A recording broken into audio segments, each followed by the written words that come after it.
Como os he dicho, vamos a tratar de comprender la relevancia que tiene el timbre para la música, la relevancia que tiene para nosotros como productores musicales e ingenieros de sonido y la relevancia que tiene para el oyente, es decir, cuán importante es el timbre para nosotros como creadores musicales y para la persona que escucha, como receptores de nuestro arte. Si somos conscientes de la importancia que tiene este elemento, lo vamos a valorar y lo vamos a utilizar correctamente. Lo vamos a explorar, lo vamos a estudiar, lo vamos a investigar. No vamos a dejarlo ahí como si nada. No, lo vamos a valorar. Y os voy a contar una serie de historias para que valoren la importancia que tiene saber utilizar el color sonoro. Comencemos analizando el caso de Bob Dylan, que es súper interesante. Bob Dylan es una de las grandes superestrellas de la música de todos los tiempos.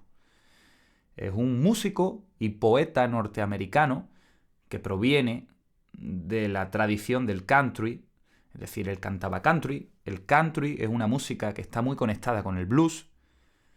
El country es una música que se hace principalmente con guitarra y voz, es decir, Bob Dylan cantaba con su guitarra y esto es lo que llamamos normalmente un cantautor, una persona que hace sus canciones y las toca con su guitarra sin necesidad de más. Bob Dylan era ese tipo, ese poeta norteamericano que utilizaba la música norteamericana, la música blanca norteamericana, el country, para expresar una serie de realidades sociales, para expresar su punto de vista sobre lo que ocurría en los Estados Unidos. Era una persona reivindicativa, revolucionaria, con un mensaje muy coherente, con un mensaje muy bello, con un mensaje muy profundo. Bob Dylan era un ídolo de masas total, era probablemente uno de los 3 músicos más importantes del momento, uno de los grandes impulsores incluso de la industria musical. Después de los Beatles, Bob Dylan hizo mucho por la industria de la música. Era un héroe querido por todo el mundo. A Bob Dylan, en una de sus primeras giras mundiales, se le ocurrió salir al escenario con una guitarra eléctrica. Una guitarra eléctrica. Cuando Bob Dylan trató de cantar sus canciones, hizo así con la guitarra, tocó el primer acorde de su canción y el abucheo fue tan masivo. El abucheo fue tan masivo que Bob Dylan tuvo que salir del escenario. Era imposible hacer sus canciones. Bob Dylan no podía cantar. Tenía a todo el mundo en contra. Se había convertido en un villano. Bob Dylan pasó de ser un héroe a un villano por el simple hecho de cambiar su guitarra acústica por una guitarra eléctrica. Estaba tocando los mismos acordes, iba a cantar la misma letra. Su voz era la misma, su presencia era la misma, todo era igual, solo cambiaba el color del sonido. La gente no estaba dispuesta a escuchar esas canciones con el color de la guitarra eléctrica. Imagínense la importancia que tiene. ¿Por qué? Cada uno haga sus análisis. Yo pienso que Bob Dylan hacía mal en tocar sus canciones con una guitarra eléctrica. Quizá Bob Dylan no lo sabía, no era consciente. Pero su mensaje, un mensaje muy humano, quizás se transmite mejor a través de una guitarra acústica. Porque el sonido de la guitarra acústica le es muy familiar al ser humano. Porque nosotros tenemos un contacto milenario con el sonido acústico. Es decir, aceptamos muy bien el sonido acústico en el sentido de que estamos muy acostumbrados a ese sonido. Porque históricamente solo hemos podido recibir eso. Y tenemos una conexión muy íntima con el sonido acústico. El sonido eléctrico es muy moderno y es un sonido que necesita de un intermediario para ser producido. Necesita de electricidad. Es decir, necesita un medio. El mensaje de Bob Dylan tiene que ser filtrado por un medio. Y ese medio está haciendo que el mensaje no llegue de forma directa a nosotros. Tiene que pasar por el filtro de la electricidad y después llega a nosotros. El mensaje de Bob Dylan es muy humano y la conexión que queremos tener con Bob Dylan es muy humana. Es de tú a tú, no de tú a tú y tu guitarra. No, la guitarra se convertía en un freno para que Bob Dylan transmita su mensaje de una forma directa. Es lo que yo pienso. Cada uno puede hacer sus análisis y cuando terminemos este tutorial comprenderemos más sobre el timbre y qué pasó ahí. Pero bueno, este es el caso, que Bob Dylan con su guitarra eléctrica fue rechazado por sus fans. Cuidado, no por gente externa, por sus fans. El caso de Miles Davis, que es el que vamos a estudiar ahora, es un poco diferente, pero también tiene similitudes. Miles Davis es un músico que proviene de la tradición del jazz, que comenzó su carrera en el mundo del bebop, apadrinado por Charlie Parker y Dizzy Gillespie. Miles Davis, además de ser un músico, en mi opinión, era un explorador sonoro y además un explorador conceptual. Es una persona que introdujo nuevos conceptos en la música, como por ejemplo el valor del espacio en la música. Miles Davis siempre decía que lo importante no eran las notas que tocabas, sino el espacio que hay entre una nota y otra. Atento, Miles Davis no escuchaba pi, pa, pu. Miles Davis escuchaba lo que ocurría entre este pi y este. A Miles Davis le interesaba eso. Pi, pa, pu. Esos espacios son los que él buscaba. La nota más importante es la que no tocas. Esto ha cambiado la historia de la música. Nos ha hecho a todos pensar, oye, cuánta importancia tiene el silencio, cuánta importancia tiene el espacio. Si quieres que este sonido suene fuerte, tiene que venir precedido y sucedido por un sonido más débil. Si yo ese sonido lo precedo y lo sucedo por una más fuerte, en contraste con esos dos es débil. Ahora el sonido del medio era débil, ¿verdad? Miles Davis puso de relieve la importancia del silencio para la música. Es decir, la música es sonido y silencio. Si no hubiera silencio, todo sería no habría nada. Si quieres ritmo, necesita pum, ca, pum, ca, pum, ca, pum, ca. Si no hay silencio, no hay ritmo, no hay nada. Miles Davis puso esto de manifiesto. Miles Davis era otro ídolo. Miles Davis era admirado por su filosofía, por su forma de entender la música, por los conceptos que introducía. Un héroe nacional, uno de los primeros músicos negros que empezó a tener un prestigio para la prensa blanca y a ser reconocido como un crack. Pues Miles Davis introdujo el sonido eléctrico dentro de su música y fue tratado una vez más como ya no como un villano, como un traidor. Miles Davis fue tratado como un traidor. La prensa especializada, la prensa del jazz, machacó a Miles Davis por completo cuando introdujo sonido, por ejemplo, de teclados eléctricos dentro de su banda, en sus discos. Fue tratado como un traidor, no se lo perdonaron, quisieron acabar con su carrera. Gracias a Dios, Miles Davis, cuando recibía los abucheos del público, cuando él quiso introducir nuevos conceptos y recibía el abucheo generalizado, decía a sus músicos: señores, nos están lanzando energía. Aunque escuchéis pitidos y abucheos, nos están lanzando energía. Coge esa energía, canalízala y conviértela en música. Eso decía Miles Davis a sus compañeros. Coge la energía, canalízala y conviértela en música. Te están dando energía. No pienses en otra cosa, no sientas otra cosa. Te están dando su energía. El odio y el amor a veces están muy cerca, o son la misma cosa. Solo puede odiar a aquel que ama. Solo puede odiar a aquel que ha amado. Otra cosa diferente es la indiferencia. Si tú no amas, eso te es indiferente. Me da igual lo que haga Miles Davis, ni me importa. Cuando tú estás criticando a Miles Davis es porque estás sintiendo algo. Quizá lo amaste y ahora lo odias. Miles Davis era muy inteligente, decía canalizad la ira y convertirla en música. El caso es que a Miles Davis se le echaron encima por introducir, por ejemplo, instrumentos como teclados eléctricos y otros sonidos electrónicos. Una cuestión tímbrica. Cada uno saque sus conclusiones, estudien los casos. ¿Qué pasó con Miles Davis? Podemos hablar también el caso, por ejemplo, de Ornette Coleman, que iba por la calle tocando, y por la jam session tocando con un saxo de plástico, en vez de un saxo de metal, como era acostumbrado, iba con un saxo de plástico. A muchos su sonido le parecía ridículo, el sonido del plástico. ¿Vale? A lo mejor era ridículo o no tenía la riqueza armónica, que ya comprenderemos lo que es, no tenía la riqueza armónica de un saxofón de metal, la complejidad armónica, los armónicos superiores, no era tan cortante, no era tan filoso. Ya comprenderemos todo esto, pero a lo mejor el saxo de plástico no tenía esas cualidades, pero tenía otras. A lo mejor era más cálido.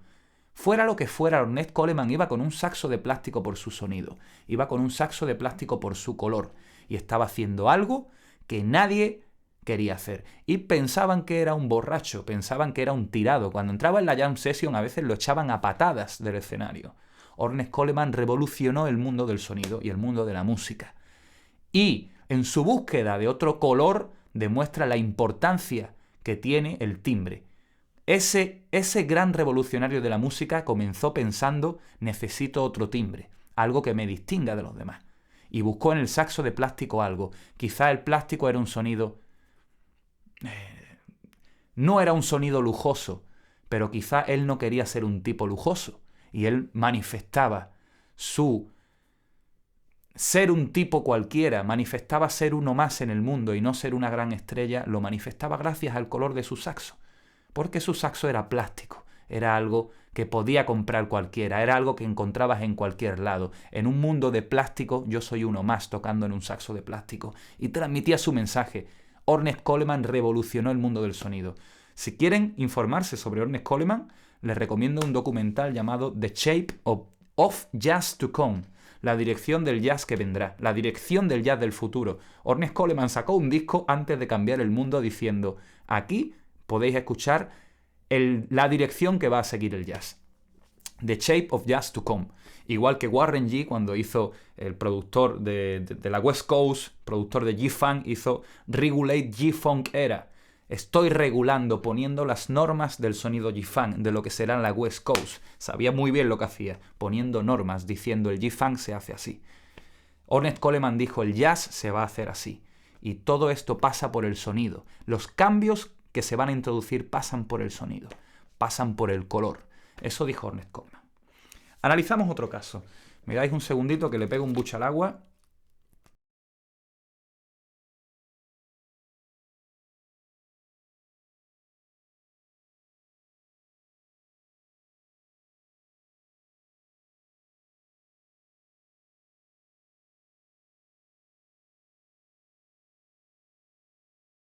Vamos a analizar el caso del violín, por ejemplo, Stradivarius. El violín Stradivarius es el violín probablemente más deseado del mundo y es muy deseado por su color, es muy deseado por su timbre. No sé cuánto valdrá un Stradivarius, pero puede valer a lo mejor cientos de miles de euros, probablemente. Depende del año, depende de muchas cosas. Hay muchas personas, muchos luthiers, mucha gente del mundo del sonido interesada en saber por qué vale tanto. La pregunta obvia, la respuesta obvia es: vale tanto por su color, vale tanto con su sonido. Pero ¿cuál es su sonido, cuál es su color y por qué tiene ese color? Hay gente que dedica su vida a investigar qué tiene el Stradivarius para sonar así.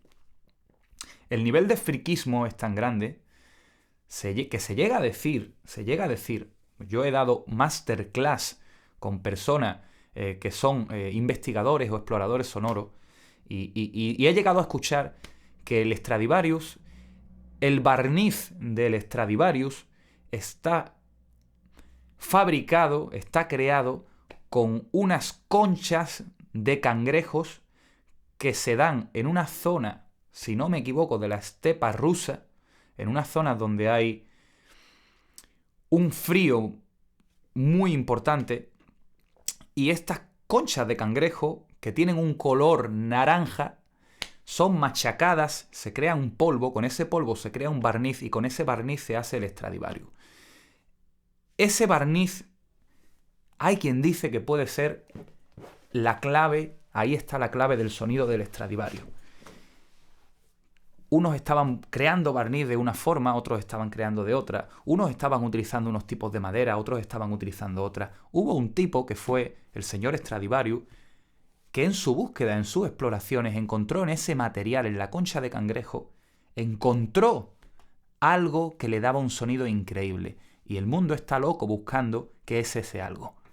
Ese algo es como la fórmula de la Coca-Cola. La fórmula de la Coca-Cola. Nadie sabe por qué la Coca-Cola sabe como sabe. Nadie sabe por qué el Stradivarius suena como suena. Imagínate la cantidad de gente que hay buscando el secreto del Stradivarius cuando un violín vale casi 1.000.000 de euros o más. No lo sé, estoy hablando por hablar. No importa si era en la estepa rusa. Yo sé que era cerca de la casa del señor Stradivarius, que se dice que allí hay un río, que hay unos cangrejos naranjas, que esos cangrejos tienen una concha que se parece mucho al color del Stradivarius, tienen un tono, un color, y que es probable que ese barniz esté hecho con esos cangrejos, y es posible que esa sea la clave del sonido. En cualquier caso, lo importante es la cantidad de gente que hay buscando esta fórmula sonora, este color sonoro, porque eso vale oro. Una vez más, hablamos del timbre. Se puede hablar de muchos más casos. Yo voy a dejarlo aquí, pero espero que le hayan cogido el gusto a esto de investigar el timbre, hayan comprendido la suma importancia que tiene para la música y afronten los nuevos tutoriales que vienen adelante con una inquietud máxima, con una curiosidad máxima y con mucha confianza en lo que estoy diciendo y en darme la mano, porque este tipo de investigaciones, este tipo de conocimientos les va a llevar en la dirección adecuada. Les va a llevar a comportarse y a pensar como un ingeniero de sonido, como un productor musical, y no como uno más en el ciberespacio, mirando en todas las direcciones, chocándose contra 1000 muros y perdido de por vida. No. A partir de ahora, ustedes deben empezar a pensar como un ingeniero de sonido, como un productor musical, dándole relevancia a las cuestiones que verdaderamente lo tienen, haciéndose las preguntas adecuadas, explorando desde abajo la biología del sonido. ¿Qué es el sonido? ¿Cómo se manifiesta en el mundo físico y cómo es percibido? Para comprenderlo, uno de los grandes pilares que debemos atacar es el timbre. Vamos a hablar en adelante con unos ejemplos auditivos ya. Vamos a escuchar diferencias entre unos instrumentos musicales y otros. ¿Por qué podemos distinguir un instrumento musical de otro? ¿Por qué un instrumento musical tiene una personalidad y otro tiene otra personalidad? ¿Por qué hay instrumentos musicales que son duros con nosotros? Hay instrumentos que son suaves. Hay instrumentos que nos atacan y nos golpean. Hay instrumentos que nos ponen nerviosos. ¿Por qué? Cada instrumento musical tiene una personalidad, tiene un timbre, tiene un color. En el mundo, os digo, hay dos grandes tipos de sonido. El sonido americano y el sonido británico. El sonido americano es aquel sonido que destaca la individualidad de los instrumentos, que destaca la personalidad de los instrumentos. Si tú quieres hacer sonido americano, vas a buscar que todos los instrumentos que hay en una canción se perciban de forma clara y nítida. Quieres que si hay un violín se escuche claramente, si hay un saxo se escuche claramente, si hay una guitarra se escuche claramente, y quieres que el oyente pueda prestar atención al violín, al saxo, a la guitarra, a los elementos individuales.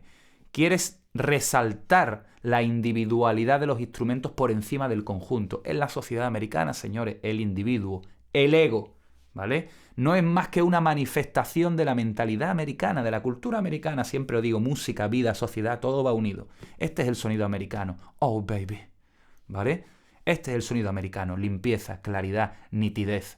Veremos que aquellos que quieran hacer sonido americano tienen que resaltar la individualidad de los instrumentos y además quitarle a cada instrumento aquello de lo que se puede prescindir. Potenciamos aquello que lo hace lo que es y le quitamos todo aquello que no tiene mucha importancia.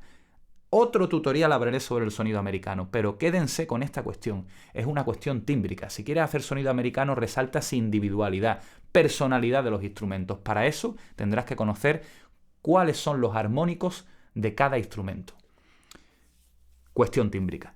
Sonido británico. En vez de resaltar la individualidad de los instrumentos, los británicos lo que hacen es quitar la individualidad de los instrumentos y crear un todo. Crear una homogeneidad, crear un conjunto. Todos los instrumentos forman parte de un todo. Y yo no quiero que el oyente perciba los instrumentos como cosas individuales. Quiero que perciba el todo. Para ello lo que hago es quitar la individualidad, quitar de los instrumentos aquello que lo hace lo que es y hacer que el oyente perciba un conjunto. Es una forma de comprender la vida completamente diferente, una forma de arte completamente diferente. Estamos hablando de filosofías de la mezcla. Seguramente no tenéis ninguna filosofía. ¿Por qué? Porque no os cuestionáis estas cosas. Porque pensáis que la música es plástico. Y la música no es plástico, la música es arte. Y detrás de la música hay personas que quieren expresar cosas. Yo expreso lo que expreso porque tengo una necesidad. Yo hago el disco de Niñonarios porque quiero sentirme más niño y menos adulto. Porque quiero desaprender. Y para ello me sirvo de la música. Y lo expreso en música. Y lo vivo en música. Y me analizo a través de mi música, me comprendo a través de mi música, tengo un diálogo conmigo mismo, con lo que no se ve, con mi alma. Para eso utilizo la música. Y os comunico lo que os quiero comunicar de una forma muy potente, mucho más que con palabras, con sonido. Hay mucho que hablar, familia, hay mucho que aprender, hay mucho que decir, hay mucho que explorar. Yo, en Hip Hop 360, quiero que vuestro fuego del conocimiento arda, que deseéis conocer, que deseéis profundizar, que deseéis aprender, que deseéis verdaderamente comprender qué es el sonido y no ser famosos o populares o tener éxito, que es un concepto mental, ¿vale? Para eso estoy en 360. Tenéis cursos presenciales, podéis venir conmigo a estudiar, estar 10 días conmigo a tutiplén, estudiando, machacando conceptos, aclarando dudas, limpiando la mierda, poniendo unas bases. Tenéis estos tutoriales. En estos tutoriales yo pretendo que vuestro fuego se encienda. Si queréis continuar por vuestra cuenta, continuar por vuestra cuenta. Podéis hacerlo. Me parece muy bien. Podéis ser autodidactas. Yo quiero que vuestro fuego se encienda. Yo soy un incendiador. Quiero incendiar a las personas para que ardan y tengan una energía verdaderamente potente que les lleve a conseguir sus sueños. Autodidacta o conmigo aquí, como queráis. Eso es lo que espero. Y este tutorial es una excusa para que empecéis a pensar como piensan los ingenieros de sonido y los productores musicales. Nos vemos en el próximo episodio, familia.